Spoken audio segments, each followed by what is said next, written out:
ආයුබෝවන් වෙල්කම් ටු මානේ 2.0 YouTube channel. අද මම කතා කරන්න යන්නේ ශ්‍රී ලංකාවේ අපේම ස්ටුඩියෝ එක ඩෙවලොප් වෙන PC game එකක් ගැන.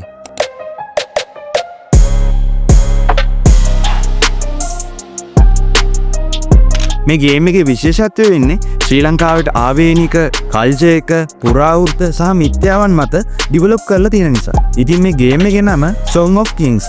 මේක ඩෙවලොප් කරලා තියෙන්නේ Mogo Games. මේ ගේම් එක පටන් ගන්නකොටම සෑඩ් ස්ටෝරි එකකින් තමයි පටන් ගන්නෙ. ක්‍රූර මිනිස් රජෙක් විසින් යක්ෂයින්ව හොයලා මරලා දානවා. ඒ අතරතුර අපේ මේ මේන් කැරක්ටර් එක ඒ කියන්නේ යක්ෂ බෝයිගේ අම්මව මිනිස්සු මරන්න ලුහුබදිනකොට ඊතලයක් වැදිලා මේ යනවා.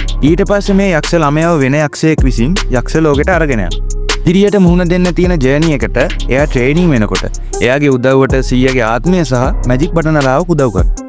ඇත්තටම ඕන කෙනෙක්ට ප්ලේ කරන්න පුළුවන් විදිහට මේ ගේම් එක හදලා තියෙනවා. ඉතින් attractive and beautiful environment එකක් සහ හොඳ physics and animation අපිට මේ ගේම් එකේ බලා ගන්න පුළුවන්. මේ ගේම් එක narrative driven action adventure game එකක්. ඉතින් තාම රිලීසින් ඩේට් එක නම් සඳහන් කරලා නැහැ. Steam එකේ link එක මම description එකේ දාලා තියෙනවා. ඔයාලට දැන්ම wish list එකට දාගන්න පුළුවන්. ඔයාලට මේ ගේම් එක ගැන හිතන දේවල් comment section එකේ දාන්න. ඒ වගේම මානේ 2.0 channel එක subscribe කරන්නත් අමතක කරන්න එපා. එහෙනම් අපි තවත් වීඩියෝ එකකින් හම්බෙමු.